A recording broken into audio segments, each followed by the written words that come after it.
সেকেন্ডটাতে দেখেন এখানে আমাদের মোটামুটি একটু সার্কিটের বিষয়টি আছে, ওই যে যেটা গতদিন বলছিলাম। গতদিন বলতে আগের ভিডিওতে বলছিলাম আর কি, যে Y connected induction motor has the following impedance in ohm per phase referred to the stator side. দেখেন এখানে কিন্তু আমাদের স্টেটর সাইডে রেফার করা আছে, অথচ ভ্যালুগুলাকে লিখছে R2X2 দ্বারা। কারণ চ্যাপম্যানে ইন্ডাকশন মোটরের ক্ষেত্রে R2X2 বলতেই মূলত রেফারকৃত ভ্যালু বোঝায়, এবং চ্যাপম্যানে নর্মালি রোটর ভ্যালু দিয়ে খুব একটা ম্যাথ নাই, সবই এরকম টাইপেরই ম্যাথ। এই জন্য এখানে আর বেশি ঝামেলা করে না, একটা দিয়ে কাজ সেরে ফেলছে।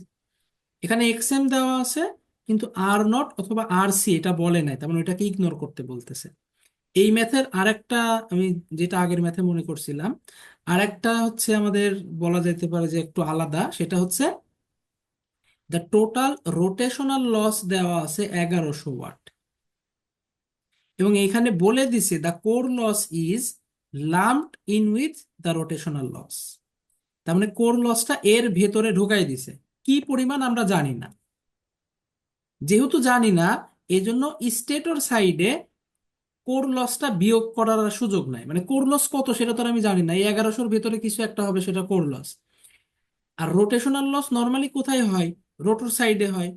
এই জন্য আমরা যখন এয়ার গ্যাপ পাওয়ার বের করব, এই ম্যাথের ক্ষেত্রে ইনপুট পাওয়ার থেকে স্টেটর কপার লস বাদ দিলেই এয়ার গ্যাপ পাওয়ার পাবো। কোর লস আর বাদ দেওয়ার দরকার পড়বে না, কারণ কোর লস আমরা জানিই না। সব এই যে রোটেশনাল লসের ভিতরে ঢুকাই দিছে একবারে, এই যে লাম টুইথ মানে একসাথে করে দিছে।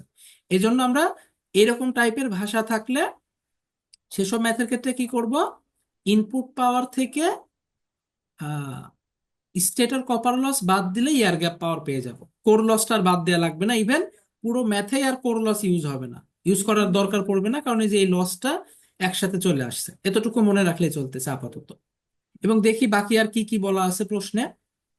460 হার্স, সরি 460 ভোল্টেজ বলে দিছে। এই যে 25 হর্স পাওয়ার বলা আছে, এখন এটাকে কাজে লাগাবো কি লাগাবো না সেটা আমরা পরে আসতেছি। Induction motor has following impedance of এত, দেখেন রেজিস্ট্যান্স প্রত্যেকটা জিনিস দেওয়া আছে, ভোল্টেজ দেওয়া আছে। তাহলে সার্কিট আঁকাইলে ইজিলি আমরা ইনপুট কারেন্ট পেয়ে যাব না? ইনপুট কারেন্ট যদি পাই, তাহলে ইনপুট পাওয়ার পেয়ে যাব। তাহলে কি এইটার আর কাজে লাগতেছে? তাহলে আপাতত আমরা এই জিনিসটাকে ভুলে যাব। সরি, এটা না,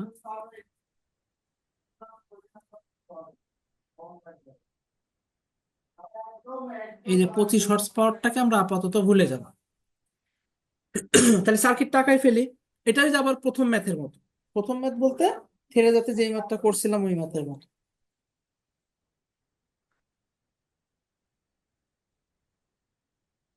R1 X1, এখানে একটা রিঅ্যাকটেন্স থাকবে যেটাকে এক্সএম বলতেছি, X2 R2/X। এই সার্কিট, সিম্পল একটা সার্কিট আঁকাই ফেলি। এখানে যেহেতু সব R2X2 দেওয়া আছে, আমরা R2X2 লিখবো।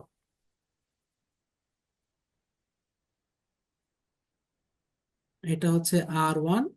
সার্কিট লেখাটা বলা না থাকতে তো, থাকলে তো আমরা বাই ডিফল্ট ধরেই করতাম যে স্টেট সাইডে দেওয়া আছে, তাই না? হুম হুম হুম।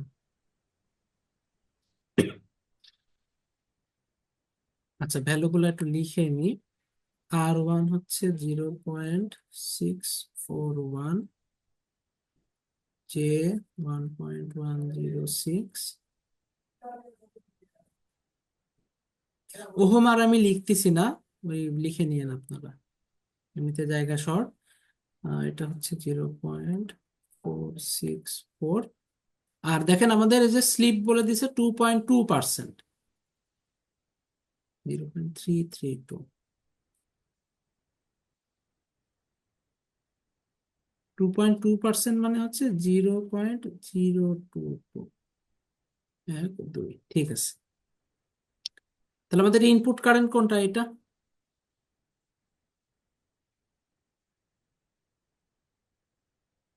বাস, বাকি কিন্তু আর কোনো দরকার নাই। তাহলে আমরা জেড ইনপুট বের করে ফেলি একদম আগের ম্যাথের মতো।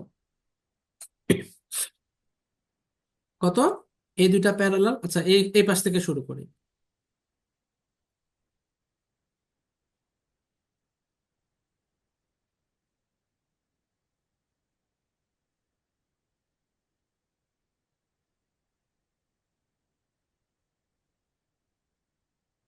এইটার সাথে এরা প্যারালাল।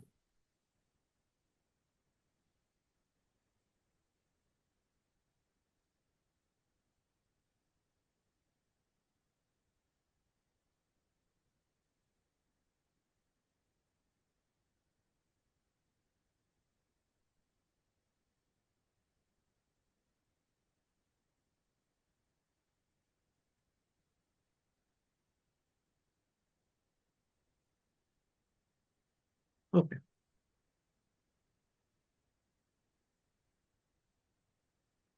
কতদিনের মতো আমরা একবারেই করব। 0.641 প্লাস 1.106 প্লাস এই যে এদের প্যারালাল, তাহলে আমরা ব্র্যাকেট নিয়ে নিলাম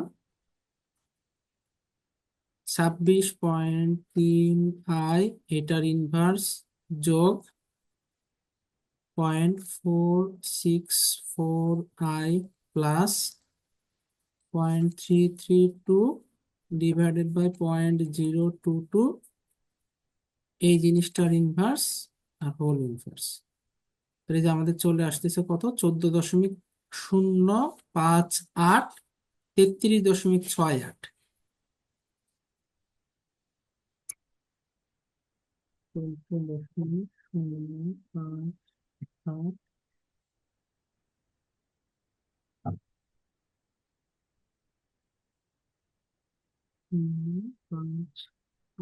33.6 এত ওহম। তাহলে I1 সমান কত? VP divided by Z in.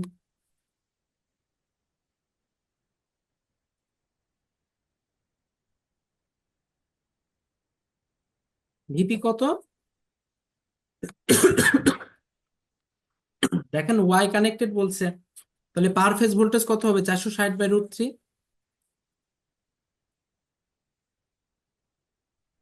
আর আমরা জানি এর ক্ষেত্রে আমরা এটাকে রেফারেন্স হিসাবে ধরি।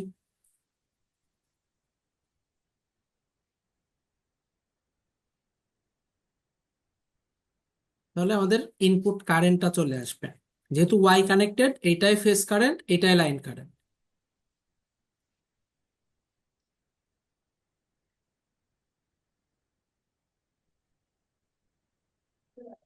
তাহলে 18.89 মাইনাস 33.68,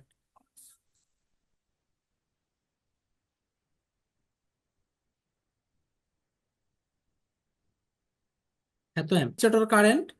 তবে লেখার সময় এইভাবে লিখে দেবো যে স্টেটর কারেন্ট।